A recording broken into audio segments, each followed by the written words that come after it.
Eh bien salut à toutes, salut à tous, j'espère que vous allez bien, bienvenue dans ma cuisine. Aujourd'hui on se retrouve pour parler du masque magique ou Magic Mask dans DaVinci Resolve 18. Alors il y a beaucoup de vidéos sur YouTube qui tournent autour du Magic Mask, donc on va faire un tuto qui va pas durer très longtemps. Sans plus tarder on se retrouve dans DaVinci Resolve, dans l'onglet montage, donc j'y ai importé un clip qui est un clip qui vient du site pexels.com, donc c'est un clip qui est gratuit, libre de droit, le lien sera évidemment en description de cette vidéo. Donc pour trouver le masque magique, on va tout de suite aller dans l'onglet étalonnage, donc je vais cliquer sur étalonnage, voilà. Ensuite au niveau de la barre d'outils, donc on a nos différents outils et ici on a donc l'outil masque magique, donc je vais cliquer dessus. Au niveau des options, donc on a la possibilité soit d'utiliser le Magic Mask pour des objets, on peut également utiliser le Magic Mask pour des personnes, donc des personnes, on va dire le corps en entier, ou on peut également sélectionner donc des parties du corps, par exemple les bras, les vêtements, le visage, les cheveux, etc. etc. Alors pour avoir fait des tests, quand j'utilise l'option personne, eh bien j'arrive pas à avoir un masque qui soit très précis. Alors je sais pas si c'est parce qu'on est encore en version bêta ou si effectivement DaVinci n'arrive pas à sélectionner mon personnage. Donc ici ce que nous allons faire, c'est que nous allons utiliser en fait l'option Object Mask, donc le masque d'objet qui pour moi est beaucoup plus précis dans ce cas de figure. Donc pour sélectionner notre personnage, ce que je vais faire, c'est que je vais utiliser l'outil pipette avec le symbole plus, donc je vais cliquer dessus. Au niveau de la qualité, donc je pourrais laisser en rapide, mais ici je vais utiliser meilleure qualité, donc je clique sur meilleure qualité et là ce que je vais faire, je vais tout simplement sélectionner les parties du personnage. Donc par exemple, je vais commencer par les bras et la tête. Voilà, j'ai sélectionné une partie. Je continue ma sélection. Là, je vais sélectionner le sac à dos et le pantalon. Voilà, donc là, notre sélection est bonne. Le seul problème, c'est qu'on a en fait au niveau du rocher, le rocher en fait qui est intégré au masque. Donc ce qu'on va faire pour le retirer, c'est qu'on va utiliser la petite pipette avec le symbole moins, donc ici. Et là, je vais en fait sélectionner le rocher pour le retirer de ma sélection. Lorsque ma sélection me convient, ce que je fais, c'est que je vais traquer vers l'avant et vers l'arrière, car actuellement, je me trouve au milieu de mon clip. Donc si vous êtes au début de votre clip, vous allez utiliser le tracking vers l'avant, donc la flèche qui va vers la droite. Si vous êtes à la fin de votre clip, vous allez utiliser la flèche qui va vers la gauche. Et si vous êtes au milieu de votre clip, vous allez utiliser le tracking avant-arrière. Donc je vais lancer le tracking, je vais arrêter la vidéo et on se retrouve juste après. Voilà, donc le tracking est terminé. Donc si je passe ma souris au niveau de la barre de lecture, on peut voir donc que mon masque est plutôt super précis. Donc là on est content du résultat. Donc évidemment si le résultat ne vous convient pas, vous pouvez affiner en fait votre masque grâce aux différentes options qui sont présentes ici, rayon du flou, nettoyer les noirs, nettoyer les blancs, la réduction de bruit également, donc qui permet d'éviter d'avoir du fourmillement autour de l'objet ou du personnage que vous avez détouré. Nous on va en rester là puisque ça me convient. Maintenant on va devoir exploiter les données de ce masque magique. Donc comment on fait pour exploiter les données de ce masque magique? On va rajouter un nœud juste après le nœud qui contient le Magic Mask. Donc je vais utiliser le raccourci Alt S, je rajoute un nœud et là ce que je vais faire, je vais relier la sortie alpha du nœud qui contient le Magic Mask à l'entrée alpha de mon second nœud. Donc je relie ici le carré bleu à la flèche bleue.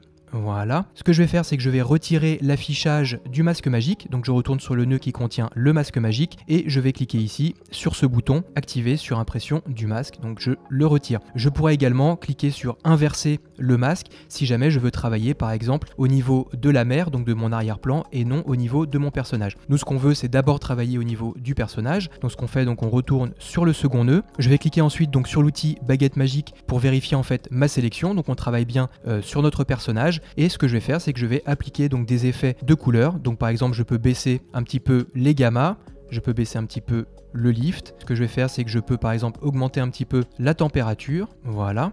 Donc je vais faire comme ça. Si je retire l'outil baguette magique, donc on voit le résultat.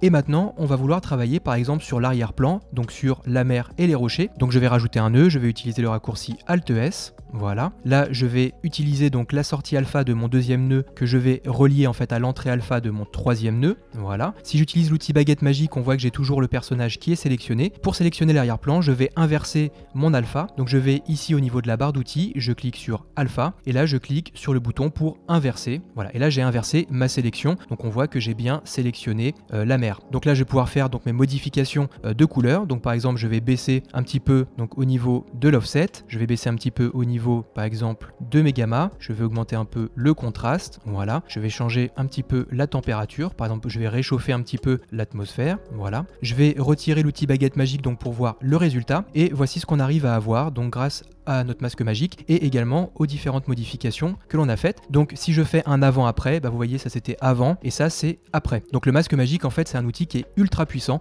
pour éviter à avoir à se prendre la tête avec de la rotoscopie. Alors vous ne l'avez pas vu, mais mon PC vient de cracher lamentablement, donc j'ai refait ce qu'on vient de faire. Et là, je voulais vous montrer donc un autre exemple de ce qu'on peut faire avec le Magic Mask. Et en l'occurrence, ce qu'on va faire, c'est qu'on va faire passer un texte en fait, derrière le personnage, plutôt devant. Alors devant lui, mais pour nous, donc ça sera derrière le personnage. Donc pour faire ça, ce que l'on va faire, donc c'est assez simple. On va retourner dans l'onglet montage. Donc je clique sur montage. Je vais monter cette piste juste ici, donc au niveau de la piste vidéo numéro 3. Alors j'ai oublié de faire une chose, donc je vais retourner dans étalonnage et je vais rajouter une sortie alpha en fait pour récupérer finalement seulement mon personnage. Donc je fais un clic droit au niveau de la zone des nœuds, je clique sur ajouter une sortie alpha et là je vais récupérer donc la sortie alpha donc de mon nœud numéro 2. Voilà, donc mon nœud numéro 2 c'est celui qui contient seulement mon personnage. Là si je retourne dans l'onglet montage, on voit que j'ai bien que mon personnage qui est là. Ce que je vais faire maintenant c'est que je vais dupliquer ce clip. Donc je vais utiliser le raccourci Alt et je vais faire glisser le clip sur la piste vidéo numéro 1. Donc là je vais désactiver temporairement la piste vidéo numéro 3 pour qu'on puisse voir ce qu'il se passe. Je retourne dans l'onglet étalonnage, je vérifie que je suis bien donc sur la piste vidéo numéro 1 pour ne pas me tromper. Donc là c'est bon, je vais juste fermer cet outil là, voilà. Et là ce que je vais faire, je vais supprimer en fait tous les nœuds. Donc je supprime tous les nœuds, je fais Alt S pour recréer un nouveau nœud, je retourne au niveau de l'outil Timeline, je retourne donc sur la piste vidéo numéro 3, donc celle qui est tout en haut, et là je vais copier en fait seulement l'étalonnage en fait de mon arrière-plan. Donc je fais CTRL C, voilà, je retourne sur ma piste vidéo qui est ici, je fais CTRL V, voilà, donc là j'ai récupéré en fait l'étalonnage. Alors j'ai tout étalonné en fait au niveau du plan, même le personnage, mais vous allez voir qu'on va, en récupérant la sortie alpha, on va se retrouver avec notre personnage comme tout à l'heure. Donc je retourne dans l'onglet montage, là je vais réactiver la piste vidéo numéro 3, donc là vous voyez que mon personnage a changé de couleur, donc on a bien récupéré en fait, en réalité ici donc on a grâce au Magic Mask récupéré en fait notre personnage. Si je désactive là et que j'active la piste vidéo numéro 1, là on a récupéré l'étalonnage en fait de l'arrière-plan, et comme les deux se superposent, on a ce type de composition. Maintenant on va chercher notre texte, donc on va à gauche au niveau de la boîte à outils, on va dans titre, on sélectionne texte, on fait glisser notre texte ici, donc entre les deux clips sur la piste vidéo numéro 2, voilà. Donc là vous voyez déjà notre texte est derrière notre personnage. Donc ce que je peux faire, par exemple je vais renommer mon texte, je vais mettre Magic Mask. Voilà, je vais juste changer peut-être la police de caractère. Voilà, je vais augmenter un petit peu sa taille, je vais mettre peut-être un contour. Voilà, à la limite ce que je vais faire c'est que je vais mettre le texte en noir et je vais mettre un contour blanc. Voilà, couleur, on va mettre le contour en blanc.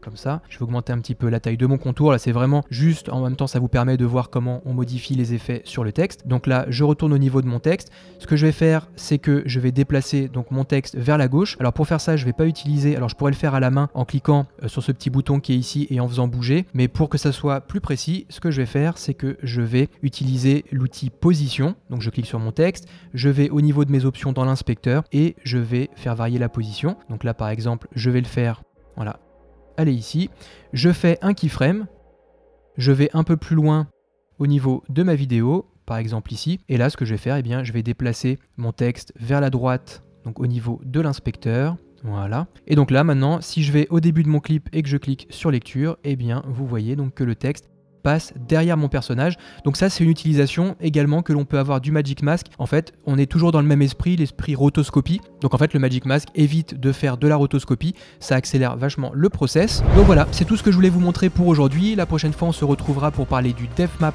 dans DaVinci Resolve 18. En attendant, n'hésite pas à poster tes questions dans les commentaires. N'oublie pas mon petit pouce bleu, l'abonnement, la cloche. Merci pour votre fidélité, à très bientôt. Ciao.